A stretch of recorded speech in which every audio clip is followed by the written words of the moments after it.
Hi, blessed morning. My name is Cynthia. I absolutely speak with Jesus Christ. I channel God, and I love to be in His presence at all times. I absolutely prayed before I did my reading this morning, and I would love to read with you. I read from the Bible, and I absolutely describe this as well as other things that are going on in life right now that are collected to all of us within the collective. So I'm reading from Exodus today, and it's chapter 11. Then the Lord said to Moses, I will send just one more disaster on Pharaoh and his land, and after that he will let you go. In fact, he will be so anxious to get rid of you that he will practically throw you out of the country. Tell all the men and women of Israel to prepare to ask their Egyptian neighbors for costly gold and silver jewelry. For God caused the Egyptians to be very favorable to the people of Israel. And Moses was a very great man in the land of Egypt and was revered by Pharaoh's officials and the Egyptian people alike. Now Moses announced to Pharaoh, Jehovah says, about midnight I will pass through Egypt, and all the oldest sons shall die in every family in Egypt, from the oldest child of Pharaoh, heir to his throne, to the oldest child of the lowliest slave, and even the firstborn of the animals. The wail of death will resound throughout the entire land of Egypt. Never before has there been such anguish, and it will never be again. But not a dog shall move his tongue against any of the people of Israel, nor shall any of their animals die. Then you will know that Jehovah makes a distinction between Egyptians and Israelis. All these officials of yours will come running to me, bowing low and begging, please leave at once and take all your people with you. Only then will I go. Then, red-faced with anger, Moses stomped from the palace. The Lord had told Moses, Pharaoh won't listen, and this will give me the opportunity of doing mighty miracles to demonstrate my power. So although Moses and Aaron did these miracles right before Pharaoh's eyes, the Lord hardened his heart so that he wouldn't let the people leave the land. Okay. So the reason I wanted to discuss this with you today is because the fact that I have been sharing myself on a journey with Jesus Christ. I started in 2020 when COVID-19 came. I felt like I was receiving visions of prophecy and things like that, like different prophetic visions of hell and things like of death. And I immediately reached out to Jesus Christ and I said, please, I pray for your help. I am seeing things that I perceive are places of hell. I pray, God, for you to receive them back. I pray for you to protect all of us. And I pray that I am received from this prophecy, and that if it is a prophecy or a vision, I pray that you take it from me. I pray that it leaves me, and I pray that it is never allowed to be with you, because I don't know what it is, but it looks painful. Please, God, perceive it out. Amen.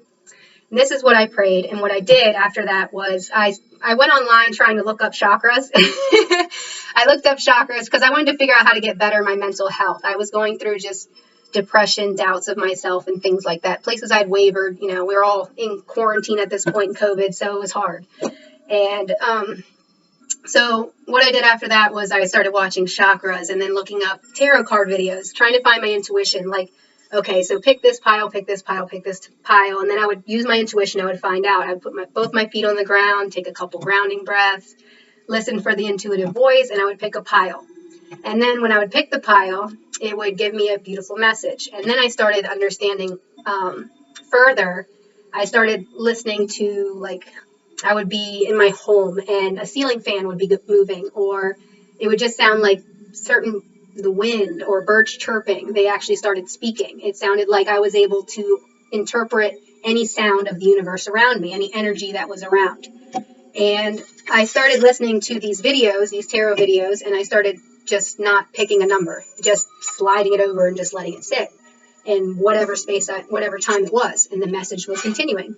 It was exactly like what I was thinking, exactly what I was saying, exactly what I was going through. And I was like, wow, like, there is God. God is real. He's with us. And I don't know what just happened to my brightness. There we go. Oh, hold on 1 second. I think my computer's dying. There we go. Okay. And I asked God for his help. I said, I'm coming up on 30 years of age. I need to make sure that I'm not drinking anymore, smoking cigarettes. I need to get out of this place of poverty that I'm living in. So I asked God what to do. And all this stuff started crashing around, like mirrors breaking, doors, like having windows cracked, and my phone broke twice, and it looked like wings and things like that. There were so many, like a bird flew in my car. And I started seeing things like people, like literally I would see a person walk past me, and then I would keep walking, and then that same person, the exact same person that had already walked past me again. And I was like, what is going on? Like, I have no idea what's happening. And I was like, I know I'm not crazy, but I know I just saw this person walk past me. How did he just walk past me again? And I was just like, I'm so confused by this. So I prayed and I asked God. I was freaking out, of course, and I asked God what was going on. And I asked for his protection, his support, and his help and guidance out of this, because the fact that I believe in Jesus Christ and our eternal salvation. So I absolutely, sorry, I have a friend over. He's patiently listening while I channel. I've never channeled in front of somebody else in the home before. But what happened after that was that, okay, so everything began trepidation. And it felt like, where I was, like my home was leaving, and then it was just like, where are you going? Go back to your mom's house. And I was like, okay. And then when I was driving back to my mom's house, I got pulled over by the cops. And they let me go. And then I came back to my home with my mom, and we lived here for about 3 years. And I have improved my life. I stopped taking prescription drugs. Like, it was just something where, like, I wasn't, okay, I have anxiety, I have depression, I have ADHD, I feel like I have PTSD sometimes, and I have epilepsy.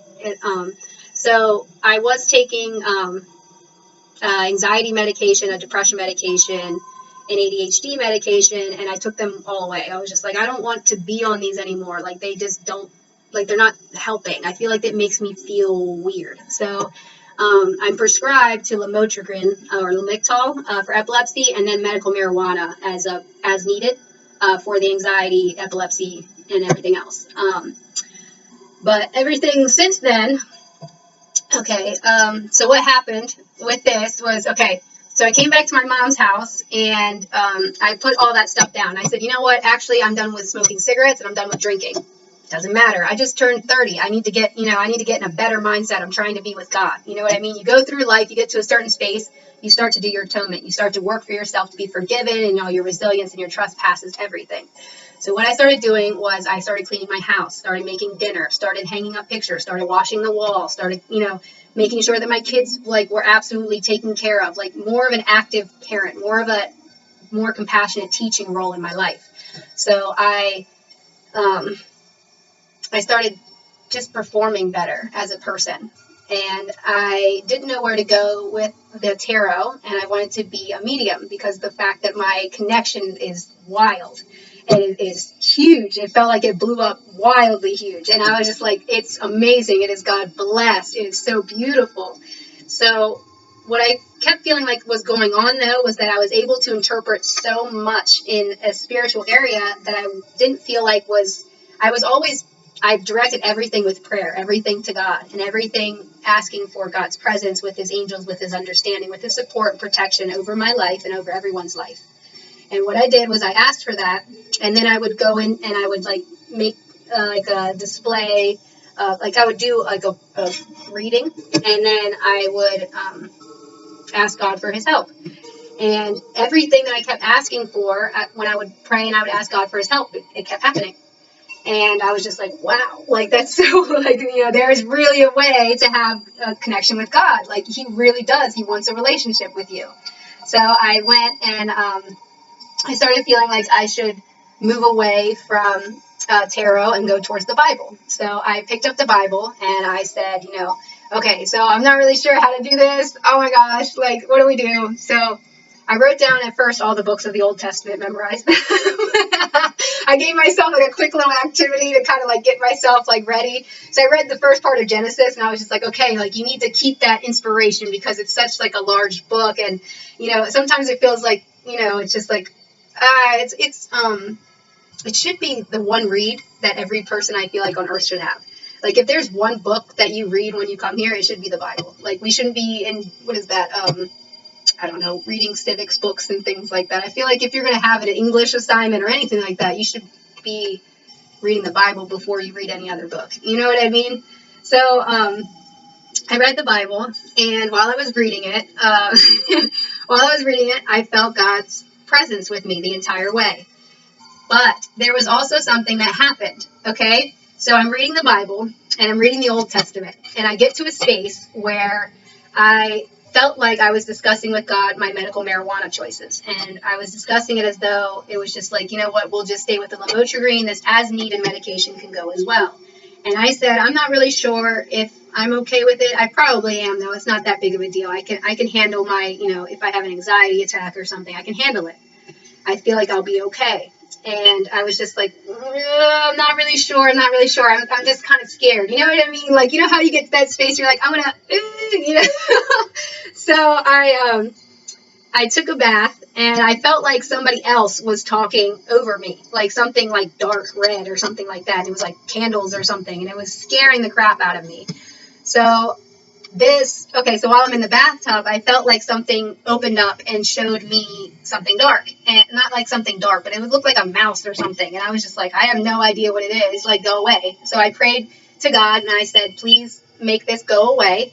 Please heal it. Please help it. Please, like, resist. I don't know. Like, let it go away, because I don't know what it is. So I got out of the bathtub and I went in my room, and then I felt like this discussion about medical marijuana was going on.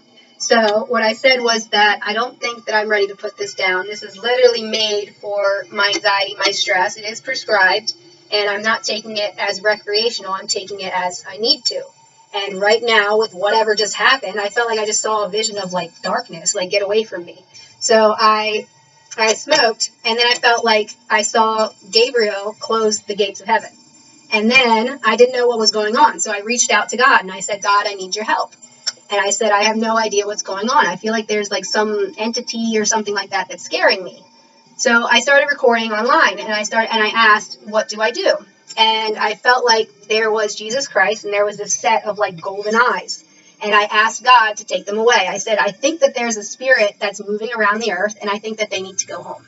I don't know what they want. I don't know who they are. And I feel like every time, because we have worked on our connection, God, for the last 3 years, I feel like this is like a spirit trying to be interruptive, and I don't know what they want, but I need them to go. So I prayed, and I said, I pray, God, for all of our eternal salvation. I pray for the spirit to be released. I pray for it to be released healthily to you, and for all the ways that it may to leave and be retrieved from all of us on the surface of the earth. I pray for our eternal salvation. I pray for my life recovered from whatever it was that may have been within my perceptions. I pray for my perception restored to you, God, and I pray for you to hear this prayer now, as well as the prayers that I have always provided.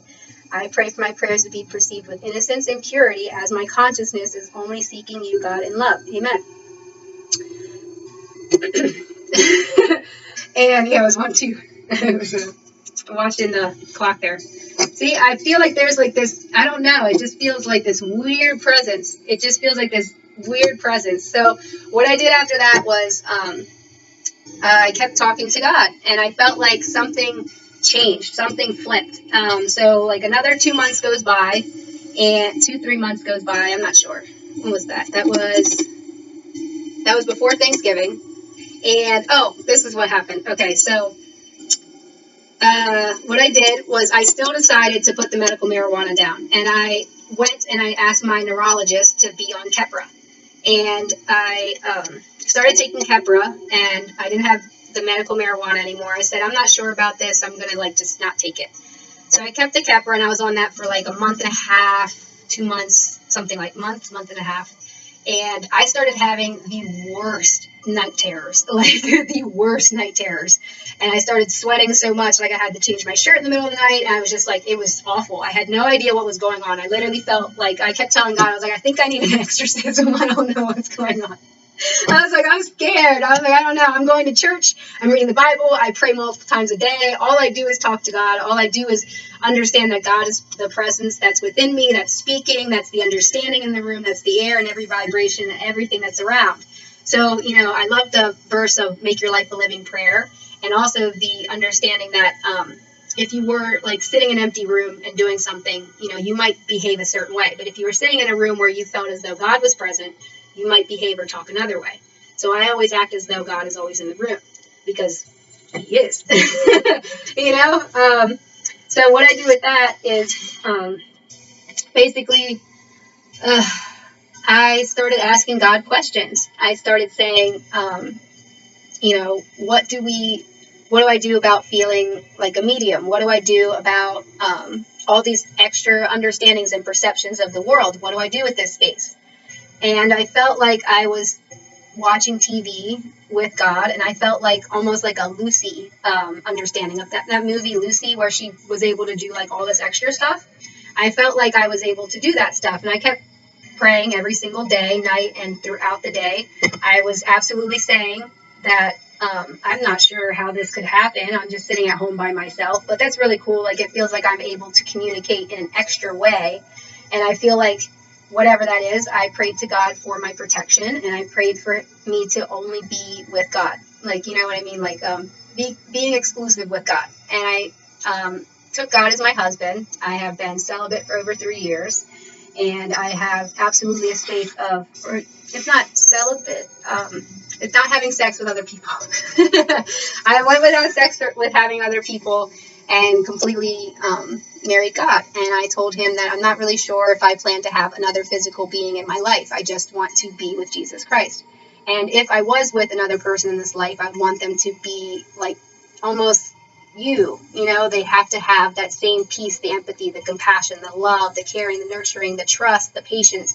They have to have that. And I'm so attracted to Jesus Christ. I was like, I'm not really sure like how I would be found in this understanding, because the fact that like I feel like you'd have to look somewhat like him.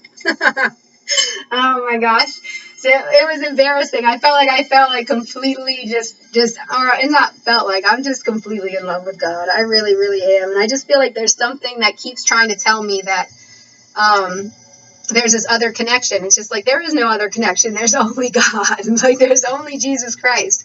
So I'm at a point in my life now, okay, so 2 to 3 months passed, okay, since that experience, and everything is fine with God. Everything I was told was like, fine, you were perceiving somebody that was trying to pray over you, God prevails, everything is okay, everything was fine, everything's moving. And then 2-3 months goes by, and I felt like I was told that you're going to have to quit, excuse me, I didn't finish the other space. Because I was on the KEP for like a month and a half, and I was having horrible night terrors and things.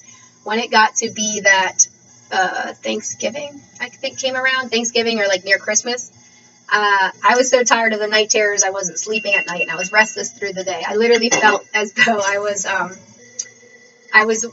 wake up in the morning, and I would go sit on the couch, and I'd sit there with the Bible, and I'm like, okay, I'm ready to read, and I feel like I literally felt like I was falling asleep while I was awake, and I was just like, okay, this is freaky. I don't like this medication. I don't like this medication.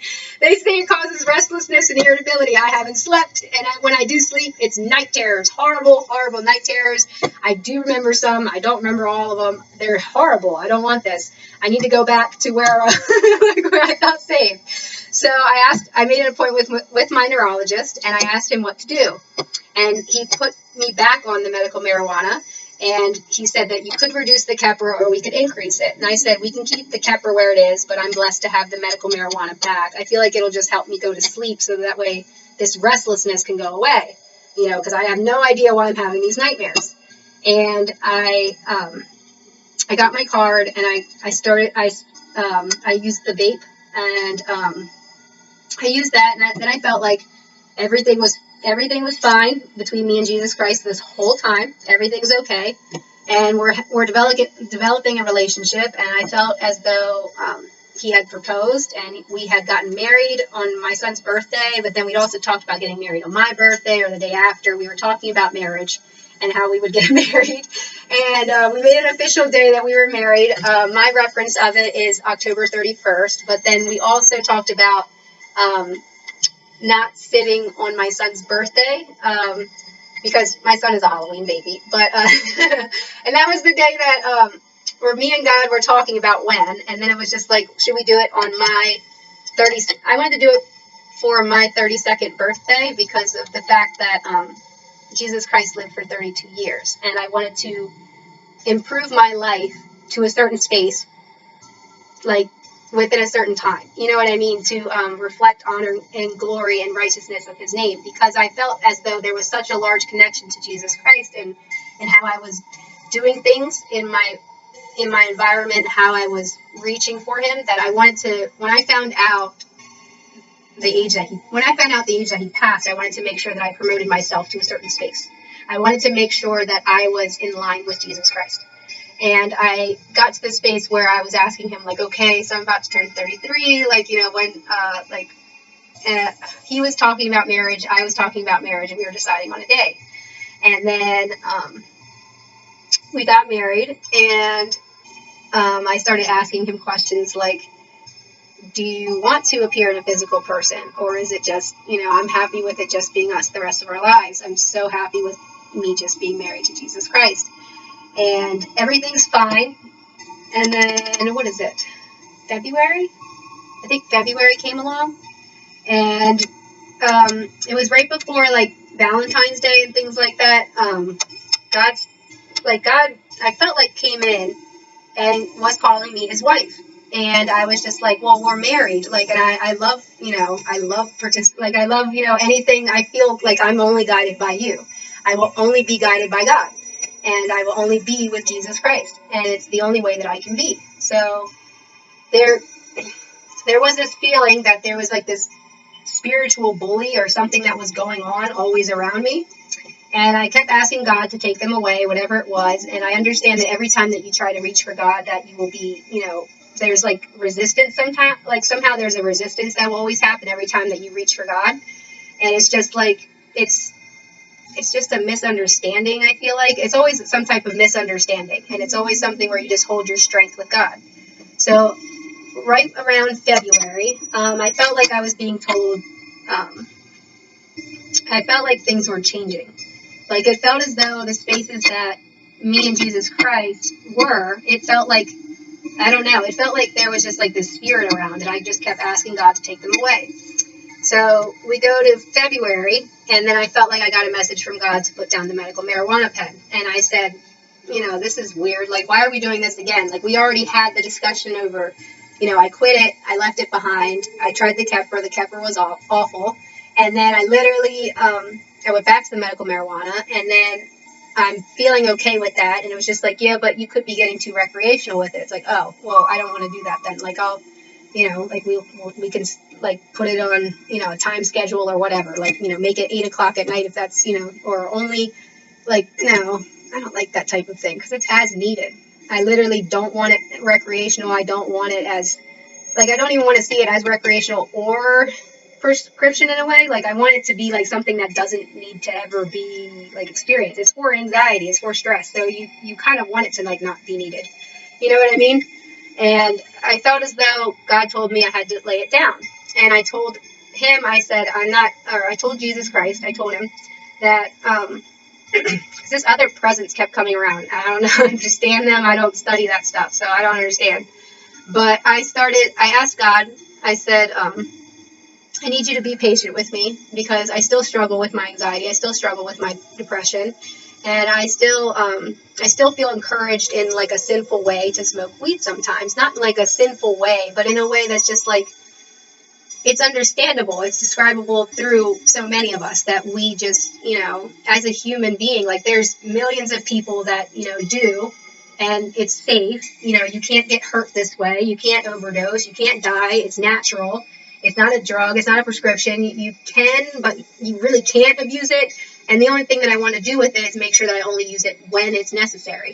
So I told God, I was like, I'm not really sure that I can right now. I can't. And I prayed for his compassion, his understanding with me. I said, I pray, please be with me. Please forgive me for this. But I pray for your understanding that I still suffer sometimes in sin and that sometimes I need your compassion and your unconditional love with me, because I understand that Jesus Christ stays with those that are still suffering, stays with those that are still resistant to their own spaces that are hard for them to recover. And I pray for your understanding and your unconditional love to be with me, with the fact that I'm only using this in a way that will be responsibly. And I pray that the way, if I am not using it responsibly, that you guide me and you lead me and you support me through your love to be in a better space. That way I will never be perceived in a sinful way. I pray for myself to be loved by you and held. Amen.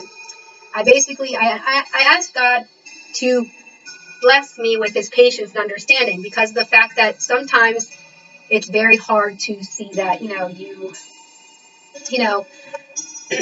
that you, I don't know. It felt like I was being judged really, really, really harshly. It was something where I felt like I had this incomparable space of like, you know, this is something I'm prescribed. This is something I'm allowed. This is something that, this is something that's helpful to me. This is something that's common to other people. This is something that, doesn't hurt anyone. So like what, I was like, I'm immature. I'm irresponsible in this, but I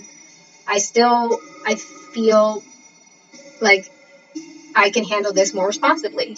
And like, I feel like I can handle this more responsibly, but I need your patience and I need your compassion. I need you to walk with me to get out of this. And I asked God for his help. I asked God for his help. I said, I'm not able to put this down right now, but I believe that I can with you. And it felt as though I took a hit off of my vape pen, and then I felt as though I saw something pass away, and then I felt as though I saw something golden leave my stomach. And I was just like, I have no idea what's going on. And then I felt as though God told me that, I was kicked out of heaven and all these things. And I was like, for smoking weed. And it didn't make sense.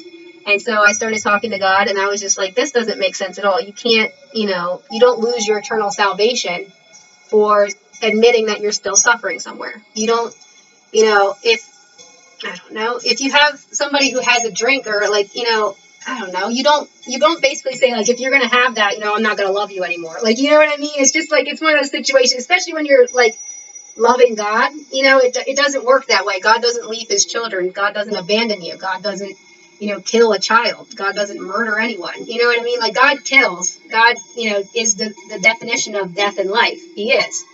Or life and death, the Alpha and the Omega, the beginning and the end. God is heaven and earth. He's all divine light.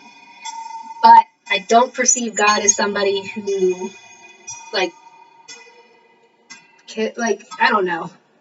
I don't perceive God as somebody who, because you struggle with something, he's gonna, I don't know. I've had so many different, thoughts and things like that. I can't tell what the perception is. I feel like I've been told, you'll turn into a zombie, you'll turn into a cannibal, you'll die here, you'll burn this way, you'll go this way. And all the messages I feel like are from God, from angels, from apostles, and it's just why? Because I smoke weed? Because I smoke weed? This doesn't make sense. There's millions of us. There's millions of us. And there's millions of us that are still struggling with addiction and our understandings of God and our safety. And I believe in eternal salvation. I have left all of these things behind. I have gone to a space where I only make love to God. I pray every day. I go to church. I've read the whole Bible now.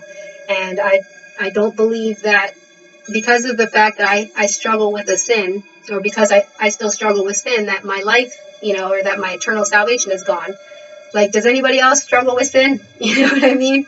Do you feel like because you still struggle with sin that you picked up a coffee today, that you didn't make coffee at home and you went to Starbucks instead, or that you got McDonald's instead of making your family food, or that, you smoked a cigarette again, after you'd already put it down, or that, you could have had, I don't know, you had another shot when you could have gone home. I don't know. No, that's a bad reference. Never mind. That last one's too far. But basically, it's just I don't know. I don't, huh? No reference is a bad reference. Okay. So taking a shot when you feel like you should go home is forgivable as well. So basically, yeah, he is right. Because I was saying I felt like that was too far. I don't know. But it was just if you're just at the bar or something like that, and you already realize you're drunk, you're swerving or however, and then you basically feel as though, God's you need to go home, and you're just oh gosh, dude, I'm already, I have no idea. And you take another shot, you feel like God already left the bar and walked out without you? No. God stays with you. He holds your hand, and he's all right, we're going to get through this, We're going to get sober. I'm going to hold your hand, and we'll be patient in our suffering. We'll be okay. And then it felt for some reason, what I was being told was that somebody else would have that, but I wouldn't get that. It was just what are you doing? It felt as though after that had happened, that God was supporting a spirit, but not supporting me, his child. It felt like God had told me that I will take the spirit to heaven, but this child, Cynthia Janine Pastor, can die. And it was just that's never been done. God's never done that. God's never said oh yeah, let's, I don't know. Like, I don't know. It's just been so many different references of like, I've had this channel with God for so long, and then it changed and went to a space of like, while I'm sleeping, I'm getting like death threats, and while I'm sleeping, it's told like, if you smoke your weed again, you'll turn into a cannibal. If you smoke your weed again, I'll turn into a cannibal. If you smoke your weed again, you'll turn into a zombie. You smoke the weed again, you'll be the first zombie on the world. And it's just like, I'm sorry, what? Like, for smoking weed, I don't understand this. And I was like, I shouldn't even call it that. It's medical marijuana. I apologize. And like, for smoking medical marijuana, I'm the first zombie? Like, I don't believe this type of stuff. I was literally like, this is some hypochondriac type of thing. This is, you have brains. Oh, breathe. Wow. You're rude. My conversation, dude. All right, so where I'm at now is I'm recording this to let other people know, because I'm not really sure of like what's going on. I kind of consider it like an essence of not spiritual psychosis. I feel like something about the channel changed, and I don't understand why. And I'm trying to understand this spirit and have them leave. I've been in prayer this entire time, asking God, to keep me in His eternal salvation, because the understanding that I have is that there is a God, there's only one God, and His name is Jesus Christ. And He is the creator of heaven and earth, and He takes us all home. You stay here on earth, which I also consider heaven a place that you take care of. You like leave a place better than you walked in. So you take care of home, and then you go back home. You go back to Jesus Christ. That's the only place there is. And then other references I really don't perceive, because of the fact that I perceive unconditional love and eternal salvation. Because they said, or it's not they say, it's scripture that whosoever believeth in me shall have eternal everlasting life with the Son Jesus Christ. So if you believe in God and you believe in Jesus Christ, you have eternal salvation. And then everything I feel like keeps trying to like slide in space, and like a spirit keeps trying to slide in and be like, no, no, no, no. It's just like, for what reason? It would never make sense, because God's love is real. God saves all of us. And what I'm interested in knowing is how I would like somebody to help release this presence. I would like to hear feedback about God's unconditional love and salvation.